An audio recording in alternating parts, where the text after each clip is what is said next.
گھروں میں مریض ہیں، اسپتالوں میں مریض ہیں، ہمارے علم کے ہم آپ الخلق محمد علیہ اور سب کو شفائے کامل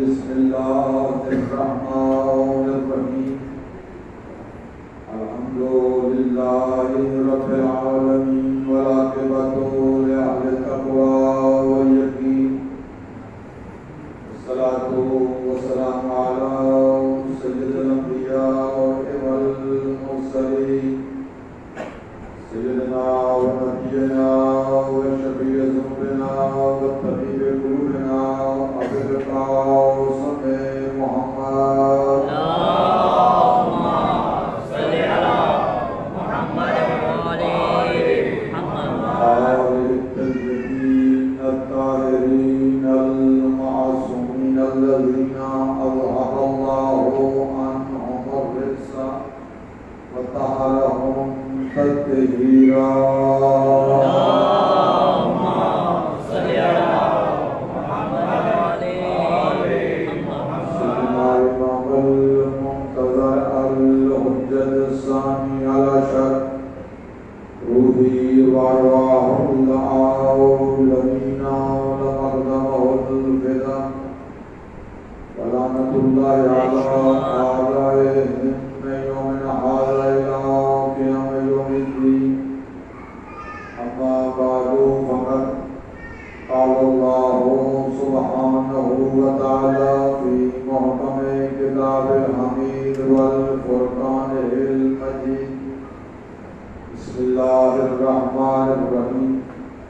السلام علی یوم ولدت ویوم اموت ویوم ابعث حیا صلوات اللهم صل على محمد وعلى محمد سمجھ محترم عزیزان نظم کربلا قرآن کریم کی سورہ مریم کی 35 نمبر آیت اس کی مسلسل تلاوت کا شرف حاصل ہو رہا ہے اور اس ضمن میں زیادت وارثہ پر ہماری جو گفتگو جاری و ساری ہے، آج ہماری 5ویں نشست ہے اور زیادت وارثہ میں ہم اس مقام پر پہنچے ہیں کہ امام صادق علیہ السلام نے اللهم صل على محمد وعلى محمد جد بزرگوار کی جو زیارت مومنین کو بیان فرمائی ہے معتبر سند کے ساتھ، اس میں یہ ارشاد فرمایا ہے السلام علیکم یا وارث آدم صفت اللہ، السلام علیکم یا وارث منجی اللہ، السلام علیکم یا وارث ابراہیم خلیل اللہ، السلام علیکم یا وارث موسیٰ کلیم اللہ، السلام علیکم یا وارث عیسیٰ روح اللہ، السلام علیکم یا وارث محمد حبیب اللہ۔ حسین وارث آدم ہے، حسین وارث نوح ہیں، اور ان دو نبیوں کی خدمات جلیلیہ کو بیان کیا اور پھر یہ عرض کیا ہے کہ جو انبیاء اس عظمت کے حامل ہیں ان کے وارث ہیں حسین۔ آج کی گفتگو اس تیسرے جملے پر ہے کہ جہاں امام نے فرمایا السلام علیکم یا وارث ابراہیم خلیل اللہ، ابراہیم خلیل کے وارث حسین آپ پر ہمارا سلام۔ حضرت ابراہیم علیہ السلام قرآن میں اللہ نے سلام بھیجا، سلام علیکم انہم من عبادنا المؤمنین، ان قوارب نظر محسنین. ابراہیم علیہ السلام کی زندگی کے 5 ایسے پہلو ہیں جن کو بیان کرنا بہت ضروری ہے. ابراہیم علیہ السلام بت شکن تھے. ابراہیم علیہ السلام کو آگ میں ڈالا گیا. ابراہیم علیہ السلام کا مالی امتحان ہوا. ابراہیم علیہ السلام کا اولاد کا امتحان لیا گیا. اور پھر ابراہیم علیہ السلام کو اللہ تعالیٰ نے کعبہ مکرمہ کی تعمیر کا شرف بخشا. ایسے کوشش ہیں کہ آج کی ہماری گفتگو ہوگی اور پھر یہ ثابت کیا جائے گا کہ جو ابراہیم اس عظمت و بزرگی کے حامل ہیں ان کے بارے سے موسیٰ ہے. پہلا سلسلہ جو حضرت ابراہیم علیہ السلام کا بیان کیا گیا کہ ابراہیم بت شکن. نمرود کے دور میں بے دینی عروج پر تھی, بت پرستی عروج پر تھی, اور حضرت ابراہیم علیہ السلام نے ایک پاکیزہ فکر اور پاکیزہ بصارت کے ساتھ لوگوں کی ضمیروں کو جوڑا.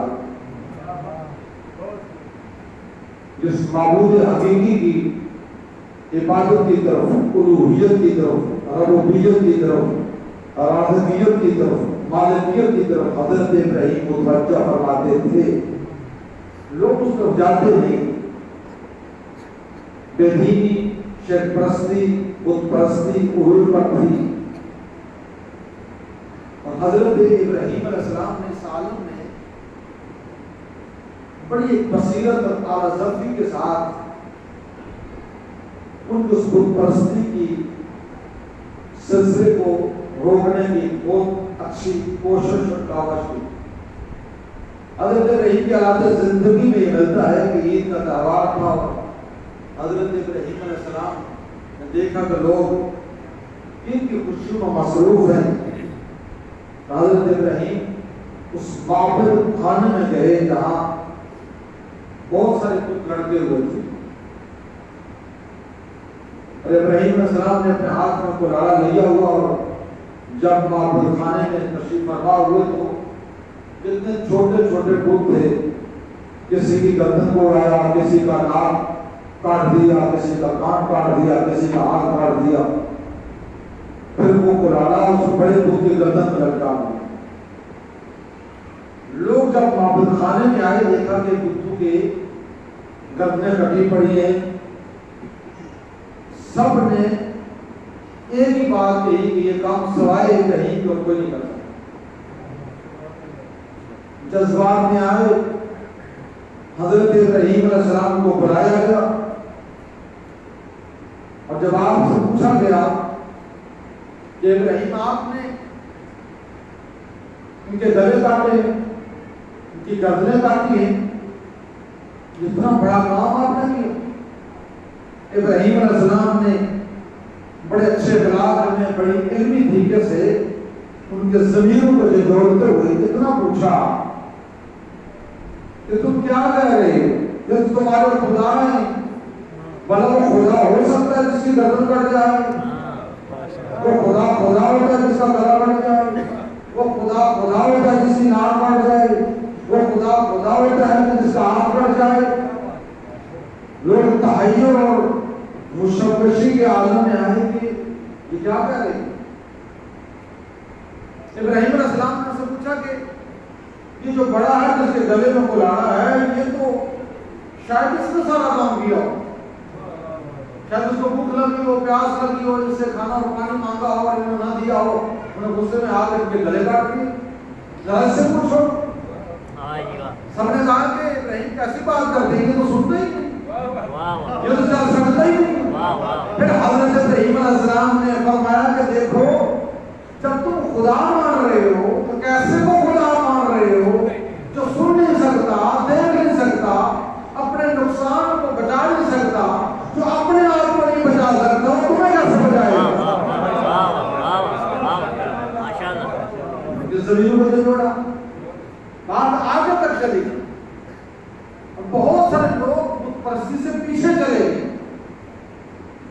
ابراہیم علیہ السلام کی بات تو صحیح ہے. ہم جن کو خدا مانتے ہیں خدا بھی ذاتی ہوتا ہے, خدا کا بھی گلا کرتا ہے. جن کو ہم خدا مانتے ہیں وہ تو بول نہیں سکتے, سن نہیں سکتے, نہ نفع دے سکتے ہیں, نہ نقصان دے سکتے ہیں, جو اپنے آپ کو نہیں بچا سکتے, ہمیں کیا ہو جائے.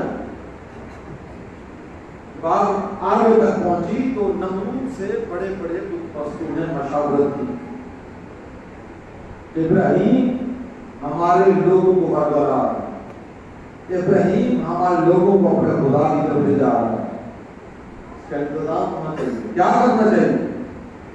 نمرود نے اور اس کے مشیروں نے یہ مشورہ دیا کہ ابراہیم کے لیے آگ کا انتظام کیا جائے اور اس آگ میں ابراہیم کو پھینکا جائے. آتش نمرود بڑا مشہور و معروف واقعہ ہے. بڑی عجیب انداز میں آگ کا انتظام کیا گیا اور بڑی لمبی چوڑی آگ بچھائی گئی اور پھر حضرت ابراہیم کو اس آگ میں پھینکا. بلندتر صلوات صلی اللہ علاقے کے نوجوان فقیر ہیں, لیکن انداز میں مقبول اہل بیت کے مدافع ہیں اور پروردگار عالم کے علم میں اور خطابت میں اور مزید تقویت. ابراہیم علیہ السلام کو آگ میں ڈالا گیا, آتش نمرود میں ڈالا گیا. علامہ اقبال نے فرمایا کہ خوف و قدر کود پڑا آتش نمرود میں اگر ناہد تماشا کر بیان. آج دنیا سوچ رہی ہے کہ ابراہیم علیہ السلام نے کس قدر آگ میں جانے کو پسند کیا. جیسے ہی اللہ کی راہ میں, اللہ کی قربت میں آگ میں گئے تو اللہ نے ابراہیم علیہ السلام کو حکم دیا, ابراہیم آگ پر اس آیت کو پڑھ کے دم کر دو. یا نار کونی بردن و سلام علی ابراہیم. یا نار کونی میرے لیے ٹھنڈی ہو جا بردن و سلام, اور ٹھنڈی بھی اتنی زیادہ نہ ہو مجھے نقصان ہو جائے. جانتے ہیں ٹمپریچر اگر -50 تک چلا جائے تو لوگوں کو موت واقع ہوتی ہے. جس طرح لوگ گرمیوں سے مرتے ہیں اس طرح سردیوں میں بھی مر جاتے ہیں. یا نار کونی بردن و سلام, ایسی ٹھنڈی ہو جو سلامتی کے ساتھ. اللہ ابراہیم اللہ کا حکم سے آگ ٹھنڈی ہو گئی. اور یہ وہ آیت ہے جو آج کے کورونا جیسے مرض کو ختم کرنے کے لیے بہترین اور مجرب نسخہ ہے. کورونا مرض ہے, اس کے لیے جو تشخیص کی گئی سب سے اہم اور بنیادی وجہ بخار ہے. بخار اگر شدت میں رہے گا تو کورونا ختم نہیں ہوگا. یہ وہ آیت ہے کہ جب 11ویں لالے ولایت امام حسن علیہ السلام کے پاس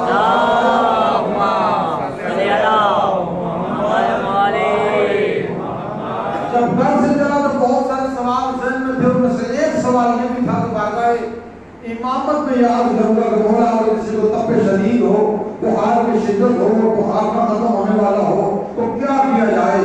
جب باقاعدہ امامت میں آیا لیکن بہت سارے سوالات کیے اور یہ سوال ذہن سے حذف ہو گیا, نہیں بیان کر سکا. جب جانے لگا تو امام نے اس لیے فرمایا بندہ خدا جب گھر سے چلا تھا تیرے ذہن میں ایک اور بھی سوال تھا.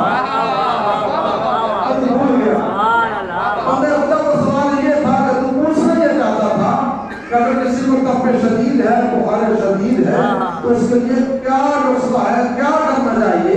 تو بندے خدا خود بھی اس پر عمل کر اور ہمارے ماننے والوں کو بھی یہ نسخہ بتا. اگر کسی کو بخار شدت کے عالم میں ہو, بخار ختم نہ ہو رہا ہو تو یہ آیت 7 مرتبہ پڑھ کر پانی میں دم بھی جائے, اس پانی کو پیا جائے, 7 مرتبہ ہاتھ بنا کر اس آیت کو دم کیا جائے اور 7 مرتبہ اس آیت کو لے کر اس کے گلے میں ڈالا جائے. جتنا سخت ترین بخار ہوگا اس آیت کے تو خیال اس کا ختم ہو جائے. بخار کا مطلب چونکہ حرارت سے ہے, آگ کا مطلب بھی حرارت سے ہے. امام صادق فرماتے ہیں قرآن کریم میں جتنی آیات جن موضوعات کے متعلق ہیں ان موضوعات کے متعلق پڑھیں. جیسے یہ آیت ہے بخار کے لیے نار کنی بردن و سلام علی ابراہیم، اور اگر اپنے لیے پڑھ لیا نار کنی بردن و سلام علی ابراہیم، وہ علیہ ایک لفظ کو پڑھا۔ بہت سے لوگوں نے اس پر عمل کیا، کورونا کی مار سے محفوظ ہو گیا۔ اور پھر یہ بھی بیان کر رہے ہیں عراق کے ہمارے دوست ہیں، عراق کی سرزمین پر کربلا میں ہیں، اور وہاں ایک خادم امام حسین علیہ السلام سے پوچھا گیا اور اس نے یہ بہترین کیا وہ اس کا بیان کیا کہ امام الزمان علیہ السلام کے دور میں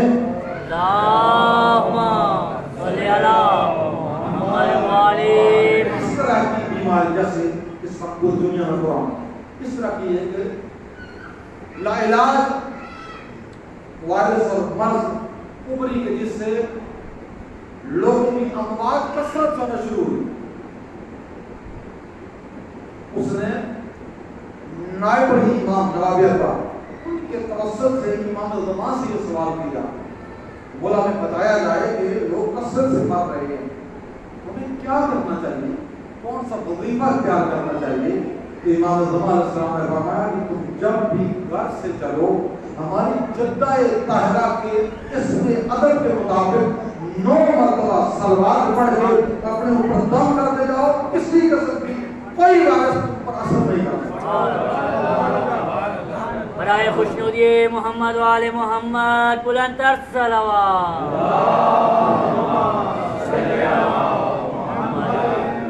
یہی آیت جنار اپنی بردن و سلام اس مطلب ایران کے مجھے فرماتے ہیں اگر کسی کو گرمی بہت زیادہ لگتی ہو، جیسے روڈ چھٹی ہو جاتی ہے، روڈ چھٹی ہو جاتی ہے اور گرمی کا یہ عالم ہے، پریشانی کا عالم ہو جاتا ہے، فرماتے ہیں اگر کسی کو گرمی زیادہ لگتی ہو اسے چاہیے اس آیت کو کم سے کم 7 منٹ اور زیادہ سے مطلب 100 مرتبہ پڑھے۔ وہ گرمی جو ہے، وہ جو حرارت ہے، وہ جو حدت ہے، وہ جو شدت ہے، وہ ٹھنڈ میں تبدیل ہو۔ یا نار کونی بردن و سلام علی ابراہیم وعلیہ السلام محمد اللہم صلی علی محمد ابراہیم علیہ السلام کے دور میں ابراہیم علیہ السلام کو آتش نمرود میں ڈالا گیا، اور ابراہیم علیہ السلام کو سلامتی حاصل ہوئی اس لیے کہ ان کا آگ میں جانا اپنی ذات کے لیے نہیں تھا، غائب خدا کے لیے تھا۔ حسین جو وارث ابراہیم خلیل اللہ ہے، آقا حسین کے دور میں آتش یزیدیت تھی جو ہر ایک کو جلا رہی تھی۔ اسلام جب رہا تھا، ایمان جب رہا تھا، انسانیت جب رہی تھی، حلال محمدی جب رہا تھا، حرام محمدی جب رہا تھا، اور دین کا تبصر پڑھایا جا رہا تھا۔ امام حسین علیہ السلام نے یزید کے متعلق فرمایا کہ یزید رجل فاسق، ایک فاسق انسان ہے، یزید رجل شارب الخمر، شراب پینے والا انسان ہے، قاتل النفس المحترمہ، انسان کا اسلام کا حلیہ تبدیل ہو رہا تھا، اس یزیدیت کی آتش میں ہر ایک جل رہا تھا، اور حسین علیہ السلام نے اپنی اور اپنے جانسانوں کی قربانی دے کر، اپنی شہادت دے کر رہتی دنیا تک، تعصب قیامت تک ساری دنیا کو یزیدیت کی آگ سے محفوظ بنا لیا۔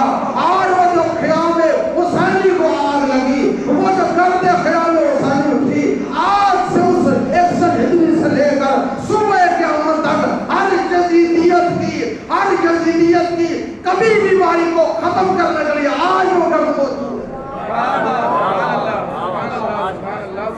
ایک آتش نمرود، ایک آتش یزیدیت۔ حسین کون ہے؟ وارث ابراہیم ہے۔ وارث کا کام بچانا ہوگا۔ بے شک بے شک۔ یہ پہلی منزل ہے ابراہیم علیہ السلام۔ پھر ابراہیم علیہ السلام پہ امتحانات لیے گئے، مالی امتحان لیا گیا، اولاد کا امتحان لیا گیا۔ مالی امتحان کے متعلق علماء نے کہا کہ آپ کی بھیڑ بکریاں ہوں، بہت بڑے گریبر تھا، بہت بڑے گریبر، اور صحرا کے عالم میں ابراہیم خلیل ہیں، خدا کے دوست ہیں، بھیڑ بکریاں ہیں، اونٹ ہیں، بہت سارے سلسلے ہیں، اور ابراہیم علیہ السلام سامنے کھڑے، اور ان کے سامنے حسین و جمیل خوبصورت جوان ہے جو اس کلمے کو جاری کی وہ اپنے زبان میں سبوح قدوس رب الملائکۃ والروح. چونکہ ابراہیم خلیل اللہ ہے، ابراہیم علیہ السلام کو اس کا یہ کلمہ اتنا پسند آیا، قریب گئے، بندہ خدا تو نے یہ جو تسبیح پڑھی ہے اتنا لطف آیا ہے، اتنا سرور آیا ہے، اتنا مزہ آیا ہے، میں چاہتا ہوں ایک مرتبہ خود اس تسبیح کو اپنے زبان پر ڈالوں. اس بڑی دنیا میں جہاں لوگ شرک و کفر و بت پرستی کی نجاست و رجاست میں آلودہ ہیں، اور آپ اپنے زبان میں میرے خالق کی، میرے مالک کی، میرے رازق کی، میرے رب کی، میرے الہ کی اس لحظ پر تسبیح پڑھ رہے ہیں. آج مجھے تعجب ہوتا ہے یہ پیارے تسبیح، یہ لطافت، یہ نظافت. میں چاہتا ہوں دوبارہ اپنی زبان پر یہ تسبیح جاری کریں. اور نے پھر تسبیح جاری کی، حضرت ابراہیم کو پھر بچایا. کہا بندہ خدا یہ جو ریوڑ دیکھ رہے ہو میں چاہتا ہوں اس کا نصف آپ کے حوالے کر دوں. ایک مرتبہ پھر یہ تسبیح اپنے زبان پر جاری کرو. انہوں نے ایک مرتبہ یہ تسبیح پڑھی، اتنا لطف آیا ابراہیم خلیل کو اس تسبیح پر. پھر آگے بڑھتے ہیں، کہتے بندہ خدا یہ پورا ریوڑ تیرے حوالے ہے. ایک مرتبہ پھر اس تسبیح کو زبان پر جاری کر دو. اس نے پھر اس تسبیح کو پڑھا. ابراہیم خلیل پھر پڑھے، چونکہ خلیل تھے، دوست تھے، اور دوست کے اس صفت خاص کو ہر پسند کرتے تھے. پھر آگے بڑھے، بندے خدا میں چاہتا ہوں پوری زندگی تیری خادمی کروں گا، تیری نوکری کروں گا. ایک مرتبہ پھر اس تسبیح کو پڑھ لے. پھر اس نے پڑھا، اور جیسے ہی پڑھا اب معلوم بتا کے دیا. کہا ہم وعدہ خلافی کرنے والے نہیں ہیں، جو میں نے وعدہ کیا میں اس وعدے پر پورا کرنے کو تیار ہوں. جیسے یہ کہا اس جو جوان نے کہا ابراہیم تو نے ہمیں پہچانا نہیں، ہم تیرا ریوڑ بھی تجھے واپس کرتے ہیں، تیری عزت احترام بھی کرتے ہیں، تو نے ہمیں پہچانا نہیں. میں کوئی عام انسان نہیں ہوں، میں کوئی عام بندہ نہیں ہوں، میں اللہ کی طرف سے جبریل امین ہوں. اللہ نے مجھے بھیجا، جاؤ میرے خلیل کے پاس، دیکھو وہ مال سے محبت کرتا ہے یا اللہ کو.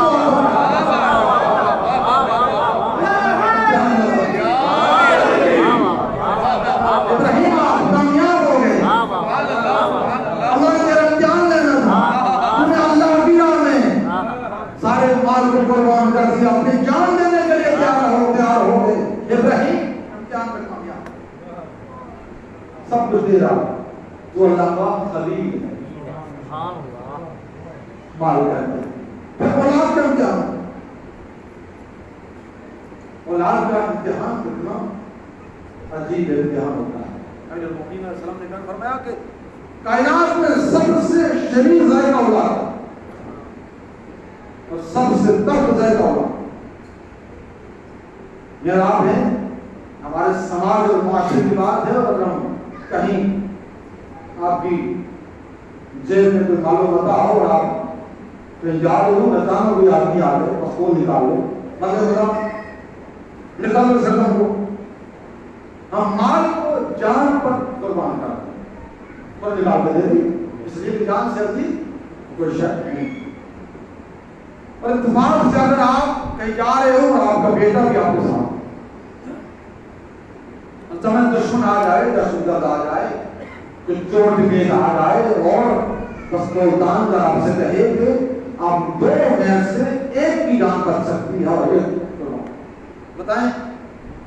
ماں باپ یہ کہے گا بندے خدا مجھے مار دو میرے بیٹے کو. یہ ہمارے سماج اور معاشرے میں بھی بات ہے. اولاد بڑی عظیم چیز، عزیز چیز. ابراہیم علیہ السلام سے اللہ نے اولاد کا امتحان دیا.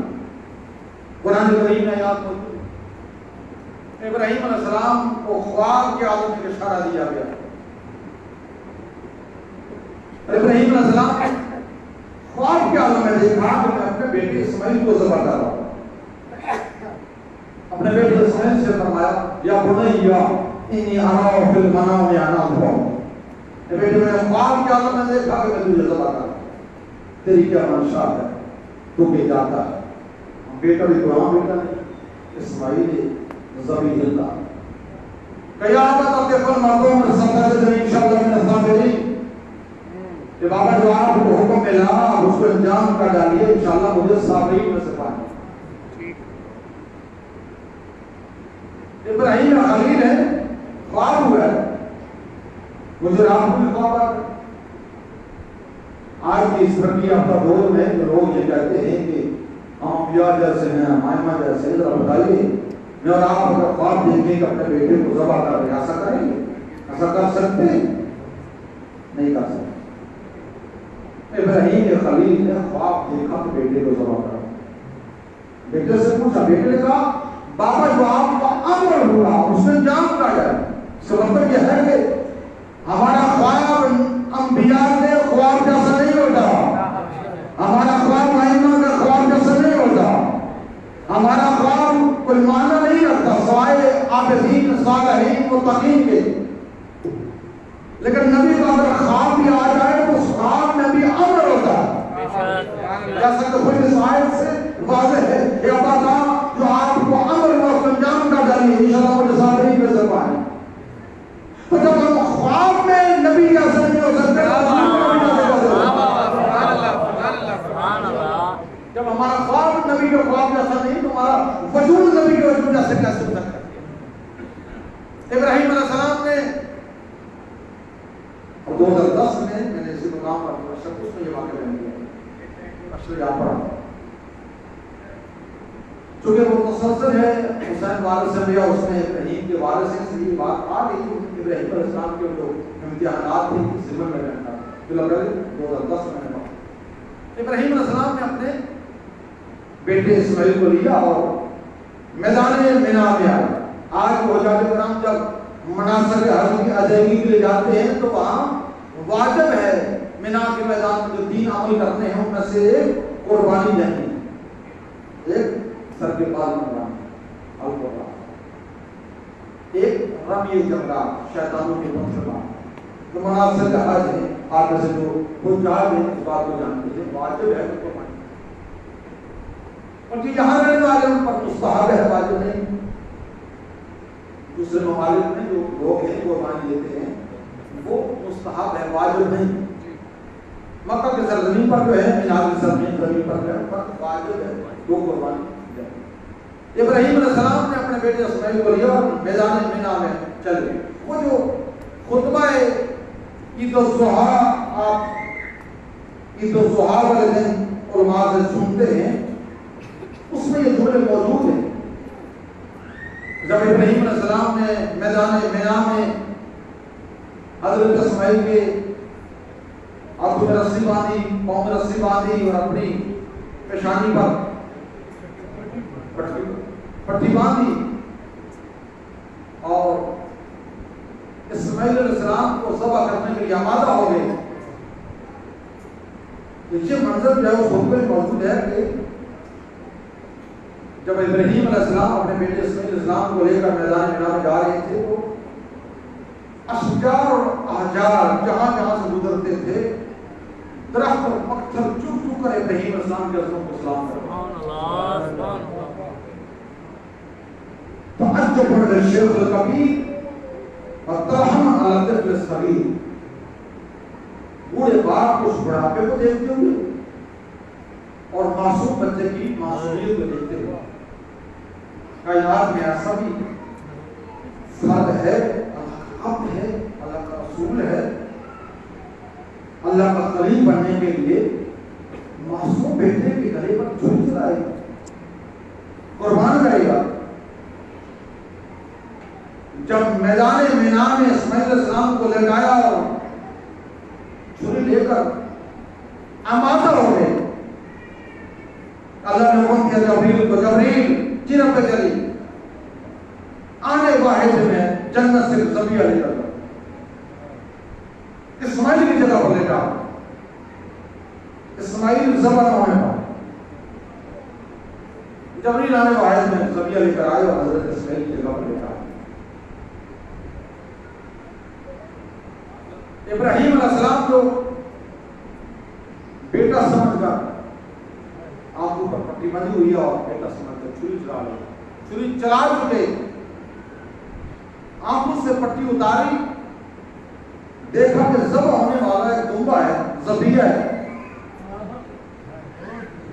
اور اسماعیل ساتھ میں کھڑے ہو معمول معفول۔ ابراہیم علیہ السلام پریشانی کے عالم میں ہو، خدا نے میری قربانی کو قبول نہیں کیا؟ جیسے ہی پریشانی کے آثار نمودار ہوئے، بیٹا موجود ہے اور ذبیحہ ذبح ہو چکا ہے، پریشانی کے آثار آئے اور اللہ نے ابراہیم علیہ السلام پر وحی کی، فَنَادَى إِلَىٰ إِبْرَاهِيمَ إِنَّ هَٰذَا لَهُوَ الْبَلَاغُ الْمُبِينُ وَفَدَيْنَاهُ بِذِبْحٍ عَظِيمٍ۔ ابراہیم پریشان ہونے کی ضرورت نہیں ہے، تو اپنے امتحان میں کامیاب ہو چکا، ہم نے تیری اس قربانی کو ذبح عظیم کا فدیہ بنا دیا۔ فَدَيْنَاهُ بِذِبْحٍ عَظِيمٍ، ہم نے تیری اس قربانی کو ذبح عظیم کا فدیہ بنا دیا۔ حسین کون ہے؟ وارث خلیل اللہ، ہم نے تیری قربانی کو ذبح عظیم کا فدیہ بنا دیا۔ اس سے بڑی یہ قربانی آئے گی۔ یہی وجہ کہ آج ہم مسلم امت کو یہی پیغام دیتے ہیں اور دینا چاہیں گے کہ ایک قربانی 10 ذی الحجہ کی ہے اور ایک قربانی 10 محرم کی ہے۔ 10 ذی الحجہ کی قربانی میدان مینا والی ہے، 10 محرم کی قربانی میدان کربلا والی ہے، اور 10 ذی الحجہ کی قربانی میں حضرت اسماعیل کو حضرت ابراہیم ذبح کرنا چاہتے تھے لیکن ذبح نہیں ہوئے، لیکن میدان کربلا میں ایک قربانی معصوم کی نہیں، 72 قربانیاں اللہ کی راہ میں قربان ہوئی۔ اگر 10 ذی الحجہ والی قربانی یاد ہے اور 10 محرم والی قربانی یاد نہیں ہے، اس کا مطلب کہ آپ کو عرفان قرآن نہیں ہے، عرفان انبیاء نہیں ہے، عرفان قربانی یاد نہیں ہے۔ سب آپ پر محمد ابراہیم علیہ السلام 3 امتحانات لیا، مال کا امتحان لیا، آخر وقت میں دیکھا کہ ابراہیم سب کچھ قربان کرنے کو تیار ہے، مال واپس ہو گیا۔ جان کا امتحان لیا، آتش نمرود میں حضرت ابراہیم آئے، لیکن اللہ نے دیکھا کہ ابراہیم آتش نمرود میں کود گیا، آخری وقت میں ابراہیم کو بچا دیا گیا۔ اولاد کا امتحان ہوا اور اللہ نے دیکھا کہ ابراہیم آخری منزل پر آنکھوں پر پٹی باندھ کر اپنے بیٹے کو ذبح کرنے کے لیے تیار ہو گیا۔ اللہ نے آخری موقع پر ذبح بھیج دیا، ذبیحہ بھیج دیا اور اسماعیل کو بچا دیا۔ 3 امتحانات لیے، لیکن جب امتحان میں کامیاب ہو تو 3 مقامات پر واپس پڑتا۔ لیکن حسین کون ہے؟ وارث خلیل اللہ۔ حسین بادشاہ کے دور میں جو قربانی تھی، اس قربانی کی اہمیت کو زیادہ ہے۔ ابراہیم علیہ السلام کے دور میں ابراہیم ذابح بن رہے، ذبح کرنے والے، اسماعیل علیہ السلام مذبوح بن رہے ہیں، ذبح ہونے والے، لیکن حالات ایسے ہیں کہ خواب کا عالم ہے۔ نہ ذابح ابراہیم ظالم ہے، نہ مذبوح اسماعیل مظلوم ہے۔ ذبح کرنے والے بھی معصوم نبی، ذبح ہونے والے بھی معصوم نبی، نہ وہ ظالم نہ یہ مظلوم، لیکن میدان کربلا میں حسین مظلوم ہے اور حسین کے قاتل ظالم ہے۔ ابراہیم علیہ السلام کے دور میں دین کو خطرہ نہیں تھا، حسین علیہ السلام کے دور میں دین کو خطرہ تھا۔ اس دین میں قربانیوں کی ضرورت ہے۔ اب حضور یہی ابراہیم علیہ السلام ہیں جو میدان مینا میں جا رہے تھے، جہاں احجار چک چک کر سلام کر رہے تھے۔ اس منزل پر روایت کے الفاظ ہیں کہ اللہ نے جبریل سے کہا، جبریل جی رب جلیل آسمانی مخلوق کو جمع کرو اور آسمانی مخلوق سے یہ کہو کہ آج سارے مل کر میدان مینا میں دیکھیں، آج ہمارا ابراہیم خلیل بن رہا۔ خلت کے مقام پر آنا چاہتا ہے. اور ابراہیم رب کے کلمات، ہم نے ابراہیم سے چند کلمات کے ذریعے امتحان لینا ہے. فاطمہ اور ابراہیم مقام کامیابی کی طرف بڑھ رہے ہیں. سارے دیکھو تم آسمانی مخلوق میں سے کوئی ایسا ہے جو یہ کام کر سکے؟ ساری آسمانی مخلوق نے مینار کی سرزمین پر دیکھنا شروع کیا. کیا عظیم بات ہے، کیا معصوم بچہ ہے، کیسی قربانی دی جا رہی ہے، کیسے عالم میں عالم ارواح میں منادی نے ندا دی. یہ آسمان میں رہنے والی مخلوقات ہے کوئی میں سے اس وقت کا وعدہ کرے جب ذبح کرنے والا ظالم ہو اور ذبح ہونے والا مظلوم ہو، اس کی قربانی سے کیوں بچے؟ روایت کے الفاظ ہیں، حسین شناسی کتاب کا نام ہے. ان آیات کی تفسیر میں لکھتے ہیں ساری دعا پیچھے ہے. یہ گروہ حسین ابن علی کے آگے کہ جو آج آپ حج کے مقام پر تلبیہ پڑھتے ہیں، لبیک اللہم لبیک ان الحمد والشکر والنعمت لک لا شریک لک لبیک. روایت کے الفاظ ہیں یہ تلبیہ حسین ابن علی نے عالم عرب میں پڑھا. لبیک اللہم لبیک، خدا میں حاضر ہوں، میں حاضر ہوں جب ذبح کرنے والا ظالم ہو اور ذبح ہونے والا مظلوم ہو اور میری قربانی سے ترتیب ہے. حسین وارث ابراہیم ہے. اللہ نے وارث ابراہیم حسین سے یہ وعدہ لے لیا ایک وقت آئے گا حسین تو نے اس قربانی کے بدلے آج میں اس کو بچا کر تو نے قربانی لبیک اللہم لبیک. حسین سے وعدہ لے لیں. اس لیے یہ قربانی جو کربلا کی قربانی ہے جو اس تسلسل کی عزت کہ جس کے متعلق کہا گیا کہ نہایت سادہ و رنگین ہے داستان حرم، ابتدا اس کے اس میں انتہا اس کے حسین ادھر وعدہ لیا گیا.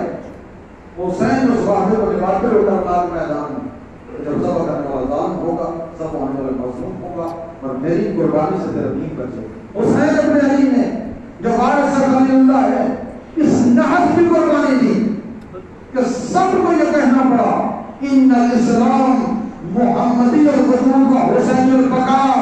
یہ اسلام وجود کے اعتبار سے محمدی ہے اور بقا کے اعتبار سے حسینی ہے.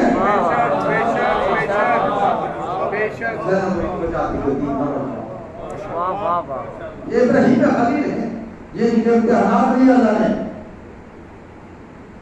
مالی امتحان لیا، جانی امتحان لیا، اولاد کا امتحان لیا.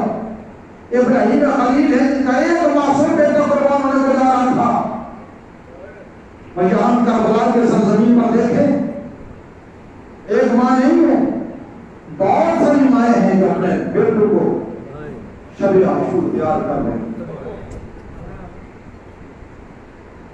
حضرت اسماعیل کے گلے میں اور ہاتھوں پر جو رسی کے داغ تھے جب واپس گھر میں لوٹے اور ہاجرہ ماں نے ہاتھوں کی گلائیوں پر اور گلے میں رسی کے داغ دیکھے، پوچھا بیٹا یہ داغ کس کے؟ کہا میرا بابا اللہ کی راہ میں مجھے قربان کرنا چاہتا ہے، ذبح کرنا چاہتا ہے. پھر کیا ہوا؟ پوری داستان بیان کے حضرت اسماعیل یہی غم لے کر روایت کے بعد 6 مہینے تک روزانہ روٹی کی حاضرہ چھٹی چڑھ جاتی میں کہاں جاتا. 6 مہینے تک زندہ رہی اور آخر نہیں فرما. یہ حاضرہ ہیں جو صرف رسی کے داغ ہم دیکھ کر برداشت نہ کر سکتے اور یہ فخر حاضرہ زینب ہے جو کربلا کے میدان میں اپنے بیٹوں کو تیار کر رہے. بی بی زینب کے فرزندان اور محمد، میں چاہتا ہوں کہ جس بی بی کے بیٹوں کی عظمت ہے اس بی بی کی بھی عظمت بیان کروں. بی بی زینب کیا عظمت ہے، کیا بزرگی ہے، کیا شرف ہے. نام کیا ہے؟ زینب. 5 کتابیں ہیں میرے پاس جو بی بی زینب کی سیرت پر لکھی گئی. بڑے عظیم محدثین اور بڑے عظیم مؤرخین اور بڑے عظیم علماء مراجع نے تو بی بی کی شان اور بی بی کی عظمت اور بی بی کی کردار،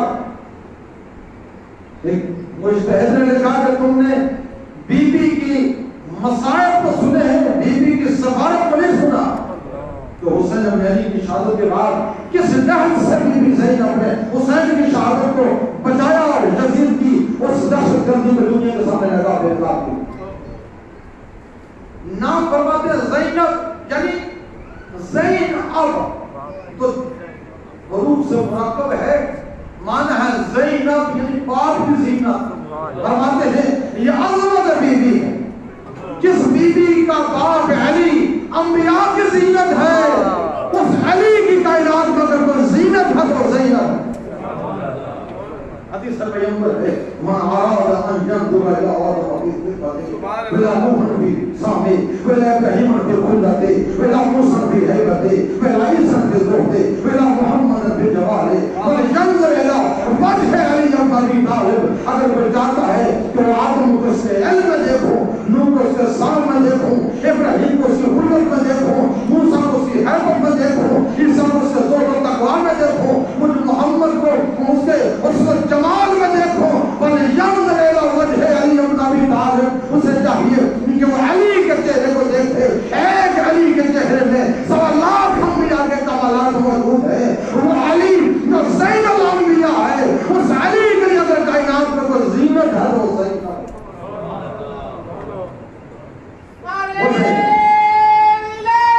علی ولی اللہ.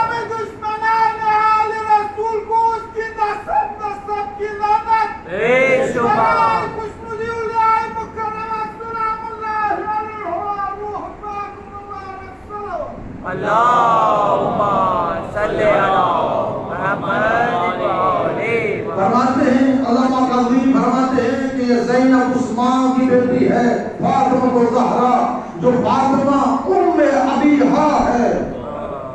اگر فاطمہ ام ابیہا تو زینب زین ابیہا، باپ کی زینت. سبحان اللہ. کیا عظمت حبیبی کی شریکت الحسین. آقا حسین کے مقصد میں شریکت الحسین. کون حبیبی؟ حضرت زہرا کی نائبہ. کون ہے زینب؟ ام المصائب، شریکت الحسین، عقیلہ بنو ہاشم، عالمہ غیر معلمہ، فہیمہ غیر مفہمہ. علامہ قزوینی نے بی بی کی عظمت بیان کرتے ہوئے ایک عجیب معراج کا نقطہ لکھا. فرماتے ہیں یہ جو عالم غیر معلمہ کی صفت اولیاء بی بی کو ملی، یہ کسی اور انسان نے نہیں دی. حجت خدا امام زین العابدین علیہ السلام نے اپنی طیبہ طاہرہ معظمہ خطبی سے فرمایا یہ امتی انت عالمۃ غیر معلمہ.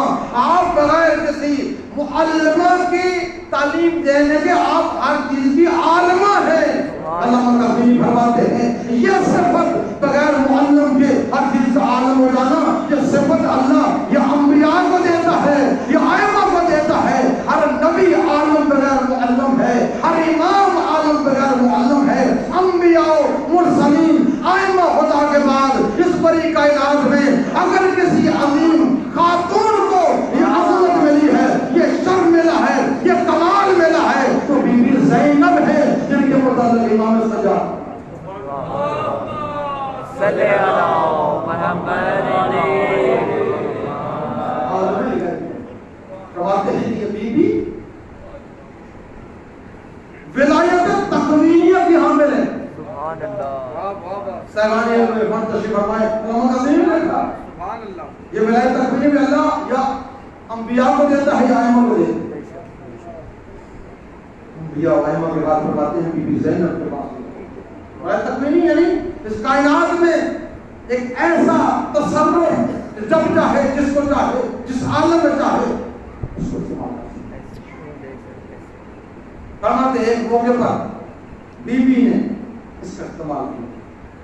ولایت تقویہ 13 محرم کو جب ابن زیاد کے دربار میں بیوی پہنچی اور خطبہ دیا گئی، یہ بھی خطبہ دینا چاہتی تھی، بڑے دربار ابن زیاد کے دربار میں شور غل تھا. بیوی نے اپنے بابا علی کے لہجے میں فرمایا، ابن زیاد خاموش کر اپنے درباریوں کو، کہ علی کی بیٹی خطبہ دے رہا. اتنی ہیبت تھی بیوی کے جملے میں، اتنا کمال کا تصرف تھا کہ اپنے زیاد جیسا فاسق و فاضل انسان کی مجبور ہو گیا اعلان کر رہے ہیں. بڑے بڑے اعلان کیا، خاموش ہو جاؤ. بڑا مجمع دربار کا خاموش ہوا. اب بیوی نے پھر فرمایا، ابن زیاد کے لوگ کو خاموش کر لیے، یہ جو حیوانات ہیں ان کے گلوں میں جو گھنٹیاں ہیں ان کی آوازیں آ رہی ہیں، ان آوازوں کو بھی خاموش کرو. ابن زیاد کہتا ہے، علی کی بیٹی یہ تو میرے پاس نہیں، انسانوں کو خاموش کر سکتا ہوں، یہ میرے بس کی بات نہیں. علامہ تقوی فرماتے ہیں اس عالم میں علی کی بیٹی نے ولایت تقویہ سے فرمایا، اس کو خاموش ہو جاؤ. جیسے فرمایا اس کو ساری آوازیں جب کو خاموش ہو گئی، اس وقت علی کی بیٹی نے ایک عظیم جملہ ارشاد فرمایا، اور ابن زیاد تو یہ سمجھتا ہے میرے برادر حسین کو شہید کر کے، شہدائے کربلا کو شہید کر کے، آج جشن کے شادیانہ منا کے تجھے سمجھا تو کامیاب ہو گیا؟ واللہ قیامت تک تم جیسے ایسے کئی کمینے آئیں گے جو اپنی خباثت اور رجاست کا اظہار کریں گے، لیکن ہمارا ذکر وہ ذکر ہے جو قیامت تک کوئی نہیں مٹا سکتا. واللہ لا تم ذکرنا، ہمارے ذکر کو کوئی نہیں مٹا سکتا. اس لیے ہم نے اللہ کے ذکر کو بچایا ہے، قیامت تک اللہ ہمارے ذکر کو بچائے گا. شہادت اللہ سعادہ، یہ اللہ کی راہ میں شہید ہو جانا یہ سعادت ہے جو ہمارے برادران کو، ہمارے شہداء کو سعادت ملی ہے. اور تم نے یہ جو نجاست اور رجاست کے عمل سے گزرے ہو، بنی دربار کے اس آخری نشانی کو تم نے جو قتل کیا ہے، مظلوم کے خون میں تمہارے ہاتھ رنگی. بیوی نے، بیوی زینب نے ولایت سے تصرف. پھر فرماتے اللہ کرتے شام کے اس سفر میں ایک ایسی منزل آئی جہاں مکان کی چھتوں پر بیٹھی ہوئی خواتین نے لوگ سنا پر جو سر کے اوپر پتھر مارنا شروع کر دیا. ایک مقام پر ایک ظالم خاتون کے ہاتھ سے پتھر آیا تو سر حسین سے کٹ گیا اور آپ حسین کے سر سے خون جاری ہوئی. اسی وقت علامہ فرماتے ہیں مستجاب الدعوات ہیں، اسی مقام پر بیوی نے ہاتھوں کو بدل کیا، خدایا اسی وقت ان کو سزا ملنی چاہیے. فرماتے ہیں اسی وقت بجلی آئی اور تمام خواتین کو کس طرح بیوی مستجاب الدعوات. ہم شام میں رہے کتنے روزے اربعین، روزے عاشور، 15 شعبان، یہ جو گزر ازول والی راتیں ہیں، عبادت والی راتیں ہم بہت نہیں کرتے. لبنان سے، شام سے، دور دراز سے زائرین جب آتے تھے، لا علاج مریضوں کو بی بی کی مرکز سے باندھا جاتا تھا. اور جب توسل کی دنیا بڑھتی تھی، رات کو کرسی کی حقیقت پڑتی تھی، تو ایک مرتبہ ایک ایسا لہجہ آتا تھا کہ جتنے مریض آتے تھے سارے کے سارے شفا یاب ہوتے. ہم نے ایک تھیٹر میں وہاں پر زیر تحصیل تھے، دیکھا کہ لبنان کا مومن ہے جو اپنے بچے کو اٹھائے ہوا اور جنگ غفیر ہے، اور نعرہ تکبیر، نعرہ رسالت بلند کر رہا ہے اور بیوی کا حضور شکریہ ادا کر رہا ہے. پوچھا کیا ہوا؟ کہ میں لبنان سے آیا ہوں، میرا بیٹا آنکھوں سے بھی معذور تھا، کانوں سے بھی معذور تھا، زبان سے بھی معذور تھا، ہاتھوں سے بھی معذور تھا، پاؤں سے بھی معذور تھا. ڈاکٹر کے پاس بات ہی نہیں تھی، کس کس کا علاج کرتے ڈاکٹر، جس کے پاس جاتے ہیں کہتے ہیں علاج. ہم بیوی کے حضور آئے، اور رات کو اس بچے کو بیوی کے ذریعے کے ساتھ باندھا اور بیوی کے ذریعے کے پاس بیٹھ کر میں نے علی اکبر کا قصہ پیش کرنا شروع کیا، حسین مظلوم کا قصہ پیش کرنا شروع کیا، عباس رضاعت کے بازو کا قصہ پیش کرنا شروع کیا، اور بیوی کے حضور والوں کا قصہ پیش کرنا شروع کیا۔ وہ کہتا ہے میں نے یہ سنا تھا، تاریخ میں پڑھا تھا، کربلا کے میدان کے بعد سے بیوی نے عمر محمد کا قصہ میں سنا کہ بیوی کو عمر محمد کا قصہ دیا جائے، جیسے بیوی کو عمر محمد کا قصہ دیا گریا ازاری کے عالم میں آیا کہ دیکھا میرے بیٹے نے اچانک نعرہ تکبیر بلند کیا، اللہ،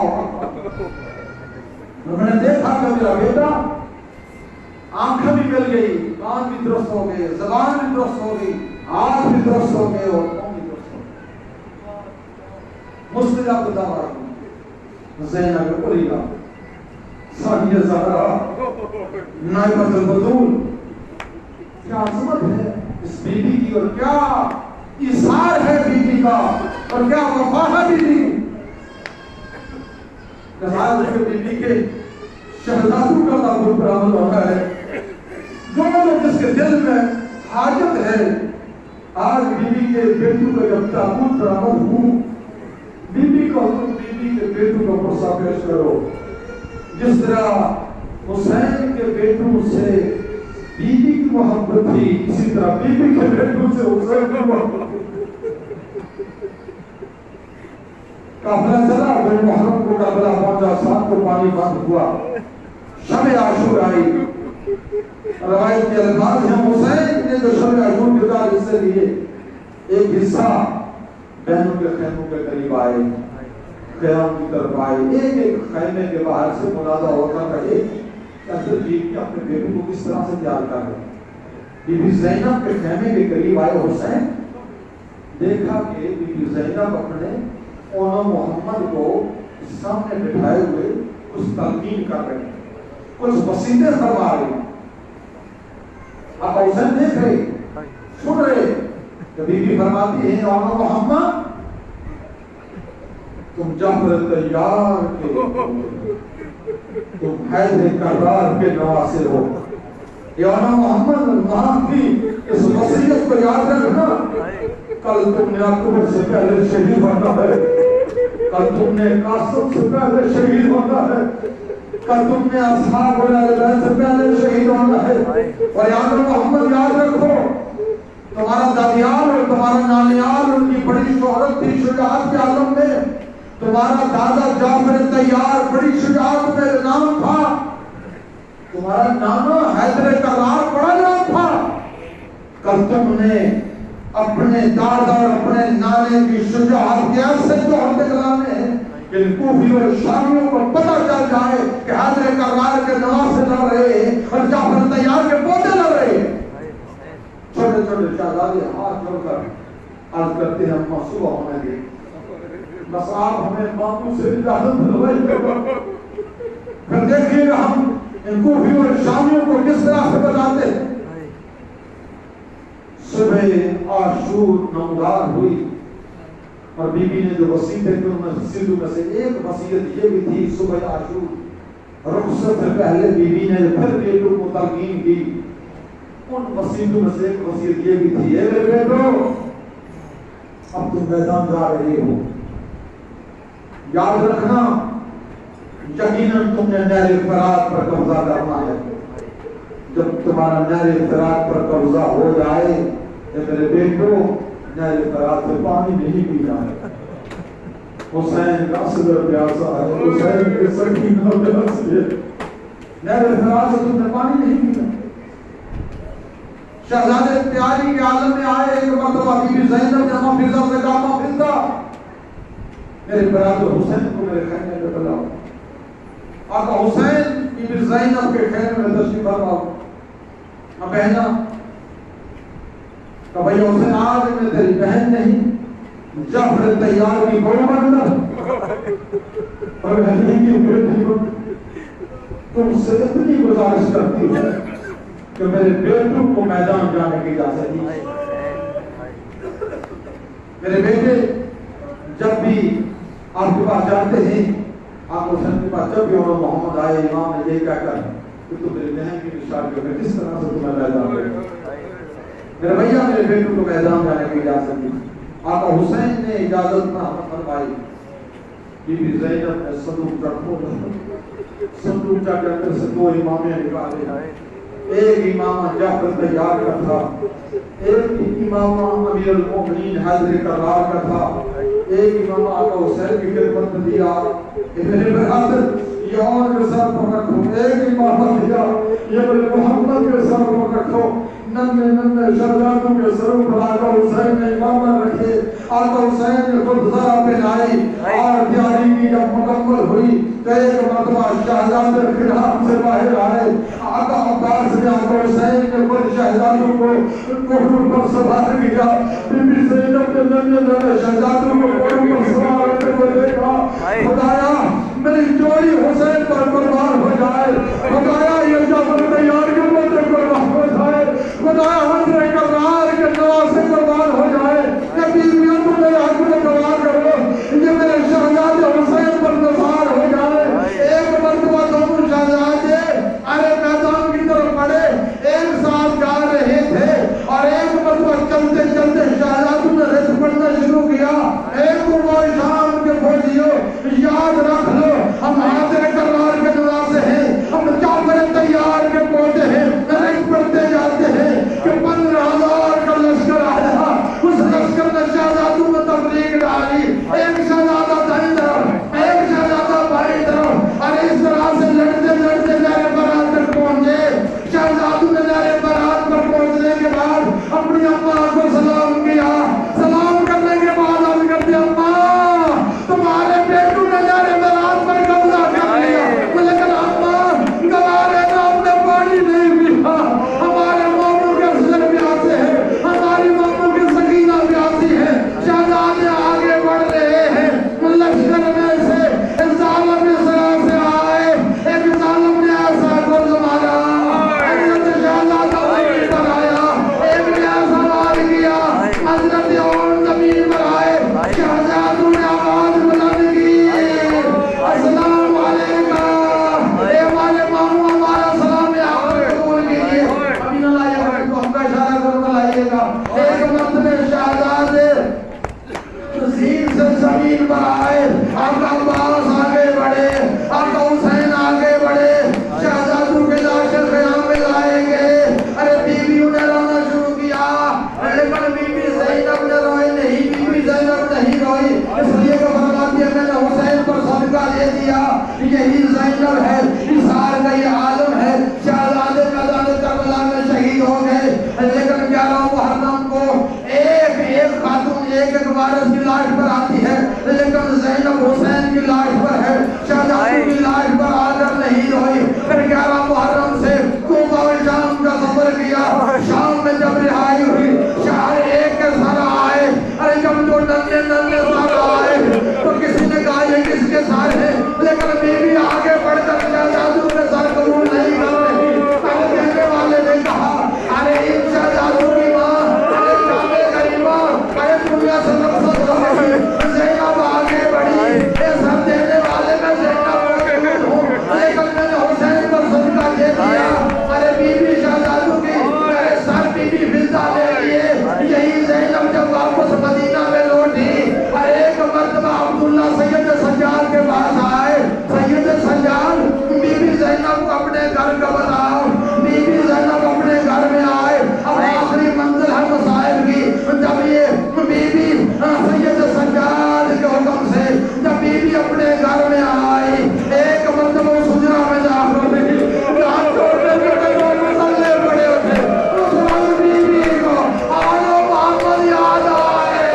آئے میرے غریب بچوں, آئے میرے پیاسے بیٹوں, مجھے ماں کا سلام ہو. آئے بیٹوں پر گریا گیا, بیٹوں پر گریا گیا.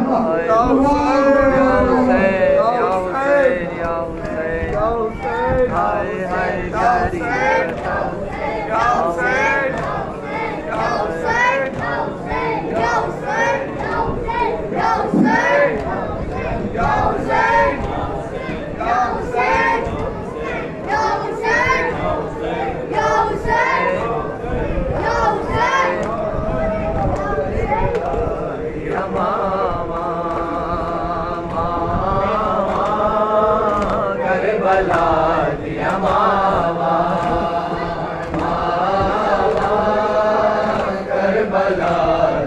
ماما ماما کربلا دیا ماما ماما کربلا دیا ماما ماما کربلا دیا ماما ماما کربلا دیا ماما ماما کربلا دیا ماما ماما کربلا دیا ماما اترا دیا لاشا دے ٹکڑے دریا لب دیا بچ سہراوا کربلا دیا ماما ماما کربلا دیا ماما ماما کربلا دیا ماما ماما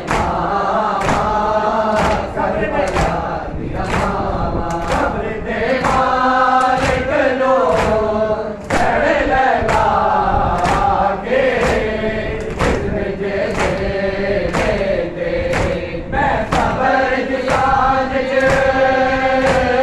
رکھ بھر دے سینے جو سانگ ہٹاوا ماما کربلا دیا ماما ماما کربلا دیا ماما اترا دیا لاشا دے ٹکڑے دریا لب دیا بچ سہراوا ماما کربلا دیا ماما ماما کربلا دیا ماما قبر دے مالک نو سڑ لیلا کے جسم جیسے دیتے میں صبر دی سانج چ رنگ بھر دے سینے جو سانگ ہٹاوا ماما کربلا دیا ماما ماما کربلا دیا ماما ماما کربلا دیا ماما ماتا زندگی ماتے ایسا کرے تیرے تیرے سارے تیرے ٹکڑ مطابق وقت دیا کے میرے ویر حسین دکھاوا ماما کربلا دیا ماما ماما کربلا دیا ماما ماما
السلام علیکم یا رسول اللہ، السلام علیکم یا حبیب اللہ، السلام علیکم ورحمۃ اللہ وبرکاتہ، السلام علیکم یا ابا عبداللہ، السلام علیکم یا